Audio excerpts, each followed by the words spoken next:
सत्संग प्राप्त हुआ है। हमारी पूज्या तेतरी माता जी के श्राद्ध के उपलक्ष्य में हम लोग यहाँ सत्संग कर रहे हैं।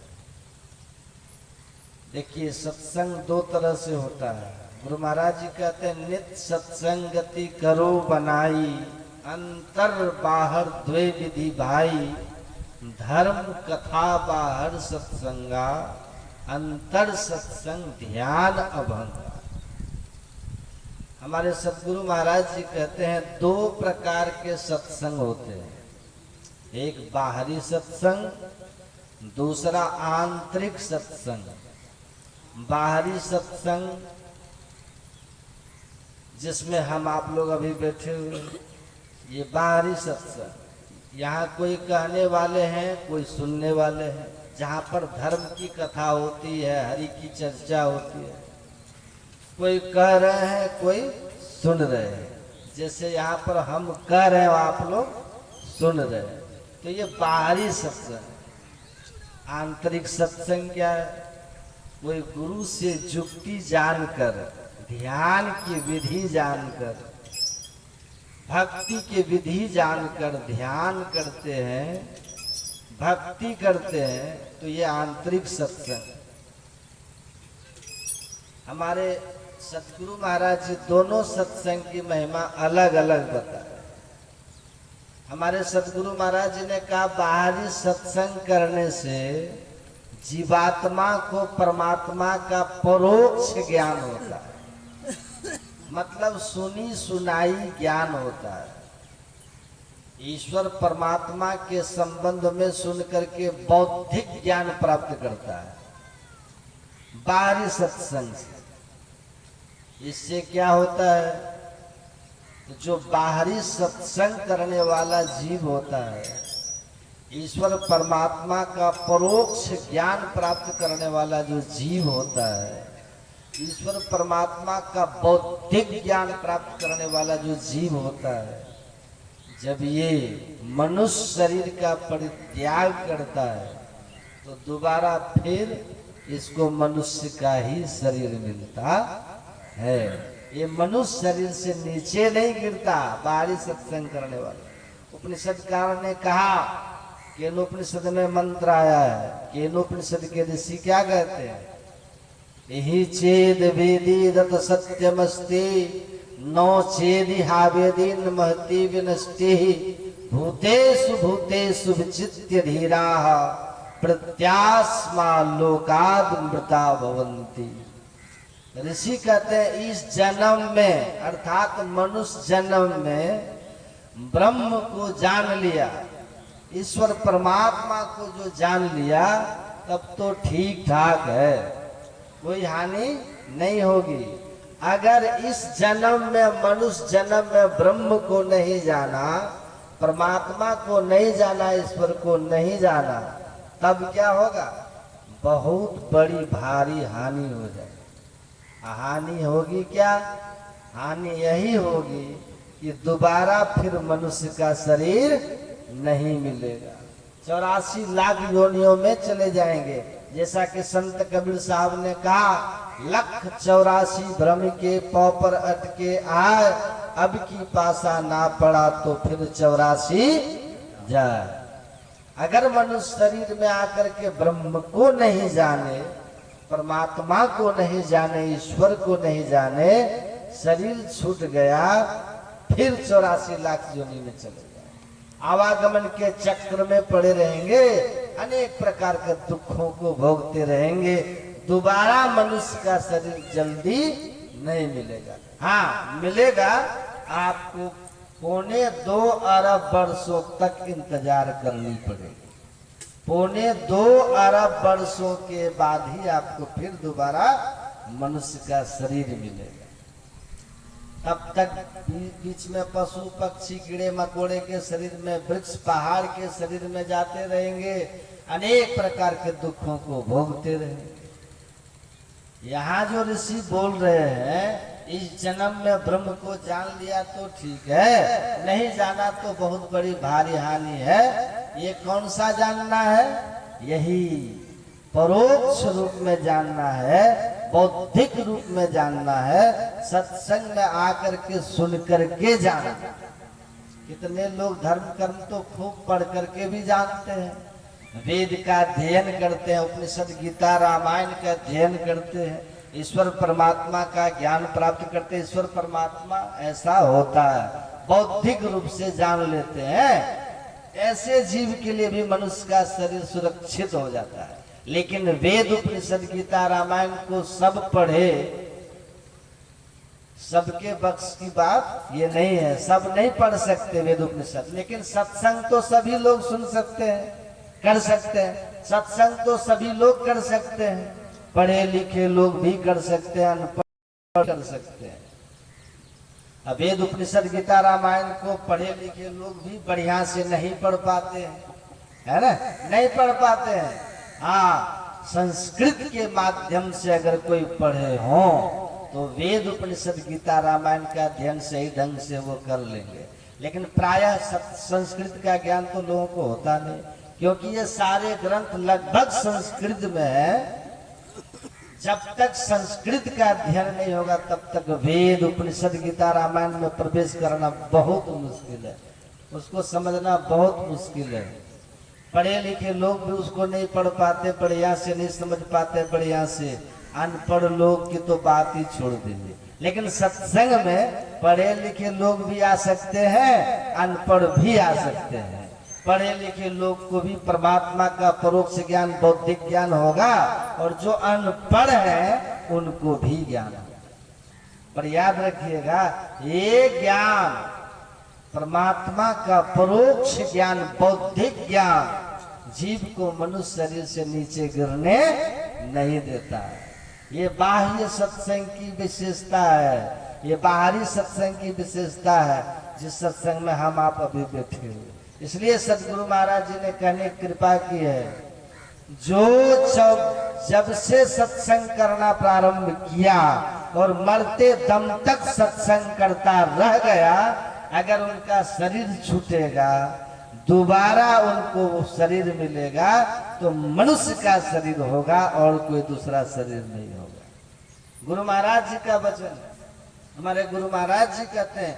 इसलिए आप लोग इस बात को बढ़िया से याद रखिएगा, कम से कम बाहरी सत्संग कभी नहीं छोड़िएगा।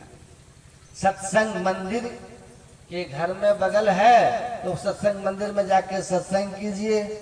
बगल में अगर घर नहीं है, दूर है, तो अपने घर में सत्संग कीजिए, अपने घरों में सत्संग कीजिए। हमारे सदगुरु महाराज जी ने कहा, सोना छूट जाए तो छूट जाए, भोजन छूट जाए तो छूट जाए, संसार का काम छूट जाए तो छूट जाए, लेकिन मनुष्य से सत्संग नहीं छूटना चाहिए। सत्संग नहीं छूटना चाहिए। सदगुरु महाराज जी का आदेश है, सदगुरु महाराज जी का उपदेश है। अगर गुरु महाराज जी का उपदेश को हृदय में धारण कीजिएगा, उनके आदेश को हृदय में धारण करके चलिएगा, तो आपका अनभल कभी नहीं होगा, आपका बुरा कभी नहीं होगा। बुरा तो उसी का होता है, अनभल तो उसी का होता है जो गुरु के बताए मार्ग को छोड़ देता है, उनके उपदेश को हृदय में धारण नहीं करता, उनके आदेश को हृदय में धारण नहीं करता। हमारे सदगुरु महाराज जी कह रहे हैं, जो जब से सत्संग करना शुरू किया, मरते दम तक सत्संग करता रह जाएगा, अगर दोबारा उसको शरीर कोई मिलेगा तो मनुष्य का शरीर ही होगा। सजोबाई भी कहती है, उनकी वाणी में है, साध संगति की वासना जय घट प्रगट हो, मनुष्य जन्म सत्संग मिले भक्ति परापत हो। सहजोबाई कहती हैं, जिस व्यक्ति के अंदर में ये वासना लगी रहती है, कब हम साधु महात्माओं की संगति में चले जाएं, कितना हमको सत्संग प्राप्त हो जाए, कब साधु संतों को मिल जाए, कब उनके संग में जाकर के महापुरुषों के कल्याणकारी वचनों को सुने, संत भगवंत के वचनों को सुने, जिनके दिल में ये लगा रहता है। अगर उनका शरीर छूटता है तो मनुष्य जन्म, फिर उसको मनुष्य का शरीर मिलता है। केवल मनुष्य का शरीर ही नहीं मिलता, सत्संग भी मिलता है। मनुष्य जन्म सत्संग मिले, सत्संग भी मिलता है, फिर भक्ति प्राप्त होए, फिर ध्यान की युक्ति, भक्ति की युक्ति भी उनको प्राप्त हो जाती है। ये बाह्य सत्संग की विशेषता है। याद रखिएगा, बाहरी सत्संग आपको दुख के स्थान में जाने से बचाने का काम करता है, इसलिए बाहरी सत्संग को कभी मत छोड़िएगा। इस सत्संग से आपको परमात्मा का परोक्ष ज्ञान, बौद्धिक ज्ञान होगा, जिससे आप 84 लाख जोनी में जाने से बच जाएंगे।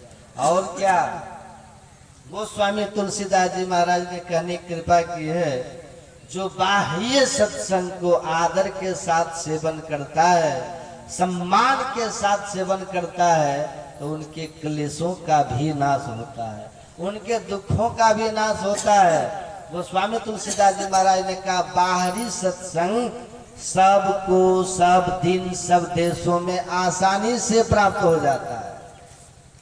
देखिए, आप लोग को बराबर सत्संग मिलता रहता है ना, आसानी से मिल जाता है। आसानी से मिलने पर भी सत्संग में सब नहीं आ सकता है, आएगा वही जो पुण्यात्मा है। सत्संग मंदिर के अगल बगल में बहुत सारे घर होते हैं, बहुत सारे लोग जानते हैं कि यहाँ सत्संग हो रहा है, जान तो भी रहे हैं, पर आप तो उनको भी है, लेकिन यहाँ आ सकते हैं? यहाँ नहीं आ सकते हैं। यहाँ तो पहुँचने के लिए तो भाग्य चाहिए, यहाँ तक पहुँचने के लिए पुण्य चाहिए और हरि की कृपा चाहिए, परमात्मा की कृपा चाहिए। गोस्वामी तुलसीदास जी महाराज ने कहा, सत्संग किसको सुहाता है? गोस्वामी जी कहते हैं, जिनका मन पाप से रहित है, पाप के भार से दूर है। माइक वाले किधर गए? माइक वाला यहाँ बैठिए, आवाज। तुलसी पुरमिला पाप के हरि चर्चा न सुहाय, जैसे ज्वर के ताप से भोजन की रुचि जाए।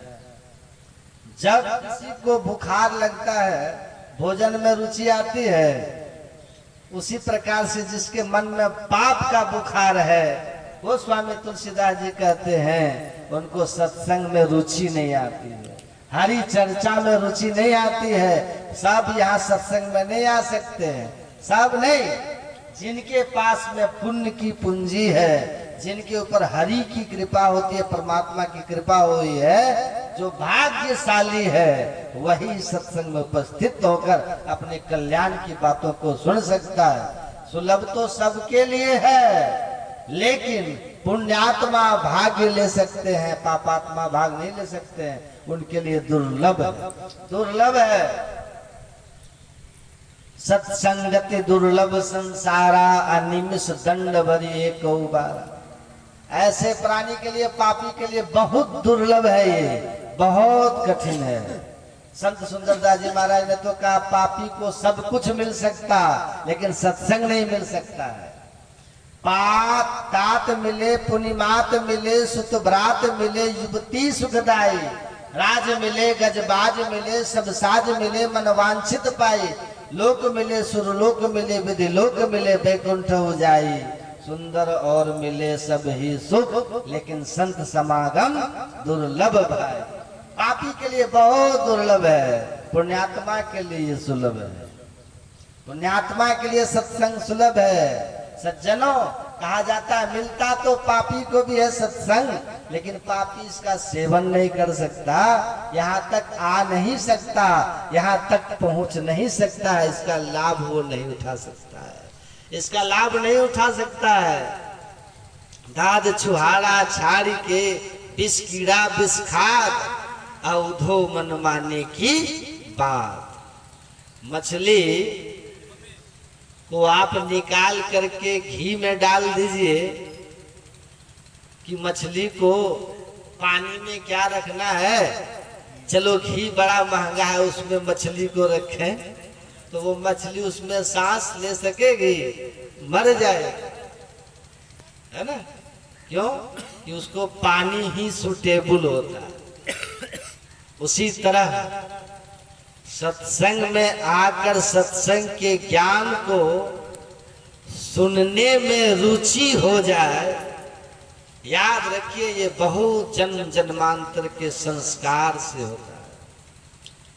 ये सत्संग में आना और सुनना ये इतना सहज नहीं, इतना सरल नहीं कि आप सत्संग में बैठ करके संतों के इस ज्ञान, दुर्लभ ज्ञान को, ईश्वर संबंधी चर्चा को, भक्ति के विषयों को, साधना के विभिन्न पहलुओं को आप लोग आके बैठ के सुन सके। ये मन को बहुत ऊंचा होना पड़ता है। मन को आपको सतोगुण की स्थिति में ले जाना पड़ता है। राजसी और तामसी वृत्ति में रह करके कोई सत्संग नहीं सुन सकता, आ ही नहीं सकता। आप देखिएगा दरवाजे पर लोग बैठ करके गप मारेंगे। हो सकता है आप ही के गांव में अभी किसी दरवाजे पर राजनीति के चर्चे चल रहे हो, जो व्यर्थ के, जिनके कोई सार नहीं हो, जो धान निकलने के बाद भूसा कूटने जैसा हो, लेकिन वो वही करेगा। क्यों कि विष कीड़ा दाद छुहाड़ा छाड़ के विष कीड़ा विष, हाँ वो विष कीड़ा है, उसके संस्कार अभी वहीं ठीक फिट है। वो यहाँ आकर के बैठ जाए, अपने मन को संतवानियों में लगा दे, ये बड़े ऊंचे संस्कार की बात है। हमारे सतगुरु महाराज कहा करते थे, जिनको सत्संग का लसंग लग गया उसका संस्कार उसको मनुष्य शरीर से नीचे नहीं जाने देगा। सुन लेगा सब आदमी, सब आदमी इस विषयों की चर्चा सुन लेगा, नहीं सुन सकता, उसका मन टिकेगा, टिक ही नहीं सकता, वो आ ही नहीं सकता। उसको लगेगा ये हमारे काम की बात नहीं है। हमारे काम की बात तो अगले चुनाव की रणनीति है। हमारे काम की बात तो दूसरे की निंदा चुगली है। हमारे काम की बात तो कुछ और है। ये सत्संग हमारे काम की बात है। जो उसके काम की बात है वो उसको लगेगा ये मेरे काम की बात नहीं है। क्यों? क्योंकि जो मनोवृत्ति है ना उसका, वो रजोगुणी है और तमोगुणी।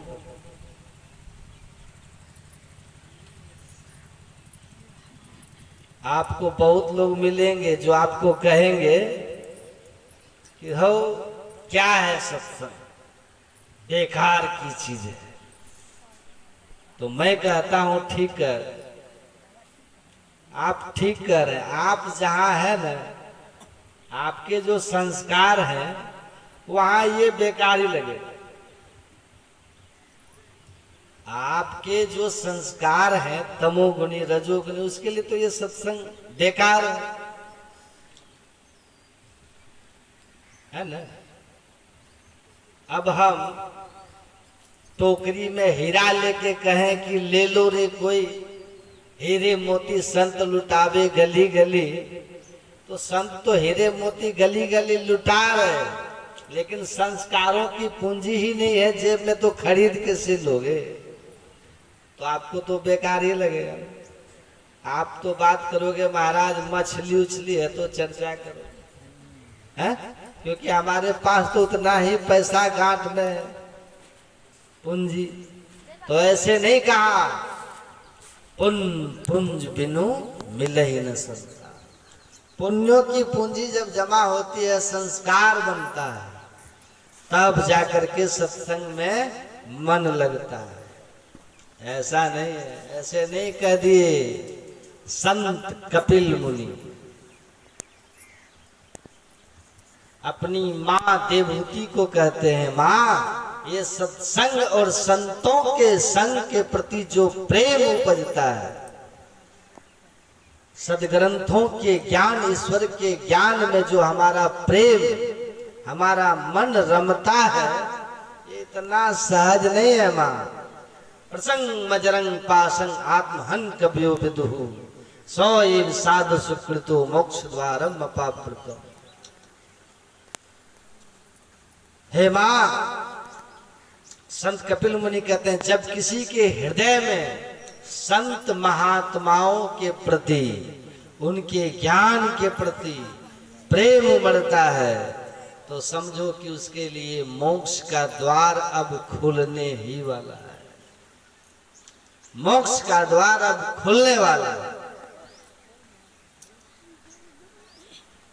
तो मोक्ष का द्वार खुल जाए, ऐसी अवस्था है जब हमारी मनोवृत्ति सत्संग में लग जाती है। सत्संग जिनको अच्छा लगने लगता है, सौ एव साधु सुकृत हो। लेकिन वही मन जब संसार में, वो वृत्ति संसार में रमता है ना, सत्संग जिनको अच्छा नहीं लगता, बेकार जिनको लगता, तब क्या होगा? तो कपिल मुनि कहते हैं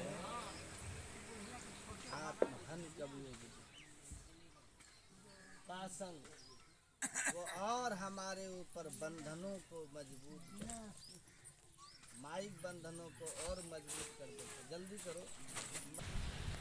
हम लोग यहाँ परमाराध्य सदगुरु महाराज की महती अनुकंपा से सत्संग में भी बैठे हुए हैं, और हमारे पूज्य तेत्री माता जी की आत्मा की शांति के लिए सत्संग है। अभी हम लोग पाठ में सुन रहे थे वेद भगवान का उपदेश, जगत प्रसव करता ईश्वर का तत्व ज्ञान प्राप्त करने के लिए हमें 4 काम करना पड़ेगा। पाठ में सुन रहे थे ना, ध्यान से सुनिएगा। हम लोग जो मनुष्य बने हैं, मनुष्य का एक ही उद्देश्य है, मानव तनधारी का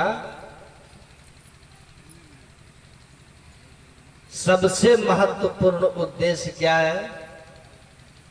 ईश्वर दर्शन है, ईश्वर की प्राप्ति है। वही वेद भगवान कहते हैं, यदि ईश्वर का दर्शन करना चाहते हैं, ईश्वर की प्राप्ति आप चाहते हैं, तो वेद भगवान कहते हैं 4 काम आपको करना ही पड़ेगा। 4 काम जब तक हम नहीं करेंगे तब तक ईश्वर का दर्शन नहीं होगा। कौन सब 4 काम है? ध्यान से सुनिए। अब आपको हल्ला मत कीजिए, गपशप नहीं करिए। आपने पाठ में सुना, सबसे पहला काम है बुद्धि योग, दूसरा काम है मानस योग, और तीसरा काम है अग्नि की ज्योतियों का योग या ज्योति योग, और इसी को दृष्टि योग भी कहते हैं। और चौथा काम है नाद योग। ये 4 काम वेद भगवान कह रहे हैं, यदि आप ईश्वर का दर्शन चाहते हैं तो ये 4 काम कीजिए। बुद्धि योग कीजिए, मानस योग अर्थात सत्संग कीजिए, मानस जप मानस ध्यान कीजिए, दृष्टि योग कीजिए, और नाद योग। ये 4 काम जो करेंगे उनको ईश्वर दर्शन हो जाएगा। और जिनको ईश्वर का दर्शन होगा उनका जन्म मृत्यु का चक्कर खत्म हो जाएगा। जिनको ईश्वर का दर्शन होगा कभी कोई दुख उनको नहीं होगा। जिनको ईश्वर का दर्शन होगा तो वो शाश्वत शांति को पाएगा, आनंद को पाएगा। न कभी बिछुड़न का दुख होगा, न कभी जन्म मृत्यु का दुख होगा, उसका न कोई शत्रु रहेगा, उसके जीवन में न कोई संकट होगा। संकट रहित जीवन, शत्रु रहित जीवन, दुख रहित जीवन, आदि व्याधियों से रहित जीवन, तमाम तरह के कष्ट क्लेशों से रहित जीवन, वो जीवन होगा जिनको ईश्वर का दर्शन होगा। इसके लिए यही 4 काम करना। पहला काम क्या है? बुद्धि योग। बुद्धि योग किसको कहते हैं? बुद्धि योग कहते हैं सत्संग को, आपने सुना ना पाठ में, हमारे गुरु महाराज जी ने टिप्पणी लिखी, बुद्धि योग बराबर सत्संग। बुद्धि योग कहते हैं सत्संग को, मानस योग मानस जप तथा मानस ध्यान, ज्योति योग मतलब दृष्टि योग। तो सत्संग पहला शर्त है बुद्धि योग।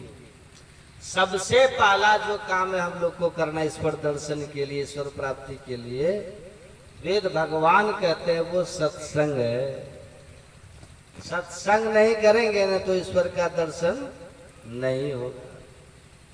सबसे पहला काम है सत्संग करना। अब सवाल है कि सत्संग कौन करेगा, है ना? ईश्वर दर्शन हमको चाहिए तो सत्संग करना पड़ेगा। अब सवाल है कि सत्संग कौन करेगा।